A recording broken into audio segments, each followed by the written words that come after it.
लोकसभा चुनाव से पहले ये माना जा रहा था कि मायावती का गठबंधन एनडीए या फिर इंडिया के साथ हो सकता है। अखिलेश यादव ने भी एड़ी से चोटी तक का जोर लगाया, तो वहीं भाजपा के तमाम नेताओं ने भी गुप्त तरीके से मायावती को अपनी तरफ खींचने की कोशिश की। लेकिन माया ने अकेले अपने दम पर ही चुनाव लड़ने की घोषणा कर सबको चौंका दिया था। लेकिन लोकसभा चुनाव में बसपा का खाता न खुल पाने से मायावती हैरान और परेशान सी नज़र आ रही थी। इसीलिए मायावती ने अपनी सियासी ज़मीन को मजबूत करने के लिए हरियाणा की तरफ अपने कदम आगे बढ़ाए। लेकिन हरियाणा से मायावती को ऐसी कौन सी सीख मिली जिसे लेकर मायावती का वजूद हिल कर रह गया है, और अब माया की अगली स्ट्रेटजी क्या होगी? ये कुछ ऐसे सवाल हैं जिनके जवाब में अब खुद मायावती मैदान में उतर आई है। माया की इसी नई स्ट्रेटजी यानी नई रणनीति के बारे में आज की इस रिपोर्ट में हम आपको दिखाएंगे भी और बताएंगे भी। दरअसल उत्तर प्रदेश में विधानसभा चुनाव के लिए अभी 2 साल बाकी हैं। इससे पहले बहुजन समाज पार्टी ने अलायंस को लेकर एक अहम फैसला कर लिया है।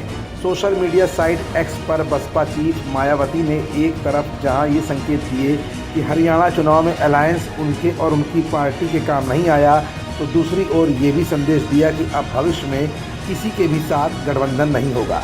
मायावती ने यह भी दावा किया है कि बसपा के वोट तो ट्रांसफ़र हो जाते हैं, लेकिन दूसरे दलों के समर्थक बसपा को वोट नहीं करते हैं। मायावती के हालिया बयान से ये संकेत मिल रहे हैं कि यूपी में अब किसी पार्टी और क्षेत्रीय दल के साथ कभी भी अलायंस मायावती नहीं करेंगी। सिलसिलेवार पोस्ट में यूपी की पूर्व सीएम मायावती ने कहा कि यूपी सहित दूसरे राज्यों के चुनाव में भी बीएसपी का वोट गठबंधन की पार्टी को ट्रांसफ़र हो जाने, लेकिन उनका वोट बीएसपी को ट्रांसफ़र कराने की क्षमता उनमें नहीं होने के कारण अपेक्षित चुनाव परिणाम नहीं मिलने से पार्टी कैडर को निराशा और उससे होने वाले मोमेंट की हानि को बचाना बेहद ज़रूरी है।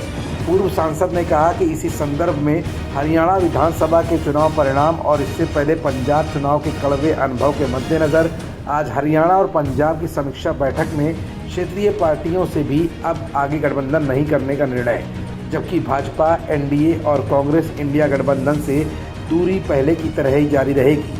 माया ने आगे अपने पोस्ट में लिखा कि देश की एकमात्र प्रतिष्ठित अम्बेडकरवादी पार्टी बीएसपी और उसके आत्मसम्मान और स्वाभिमान मूवमेंट के कारवां को हर प्रकार से कमज़ोर करने की चौतरफा जातिवादी कोशिशें लगातार जारी हैं, जिस क्रम में अपना उद्धार स्वयं करने योग्य और शासक वर्ग बनने की प्रक्रिया पहले की तरह जारी रखनी ज़रूरी है। बसपा के राष्ट्रीय अध्यक्ष ने कहा कि बीएसपी विभिन्न पार्टियों, संगठनों और उनके स्वार्थी नेताओं को जोड़ने के लिए नहीं, बल्कि बहुजन समाज के विभिन्न अंगों को आपसी भाईचारा व सहयोग के बल पर संगठित होकर राजनीतिक शक्ति बनाने और उनको शासक वर्ग बनाने का आंदोलन है, जिसे अब इधर उधर में ध्यान भटकाना अति हानिकारक है।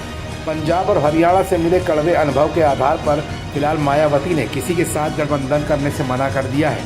लेकिन लोकसभा चुनाव के बाद से मिट रही बसपा पार्टी की सियासी ज़मीन को अब मायावती कैसे जिंदा रख पाएंगी, ये भी एक बहुत बड़ा सवाल है, जिसका जवाब दिन और रात मायावती को हैरान और परेशान भी कर रहा है।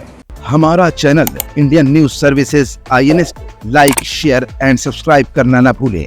बेल आइकन पर बटन दबाएं और देखें लेटेस्ट खबरें INS पर। INS, हर भारतीय की आवाज।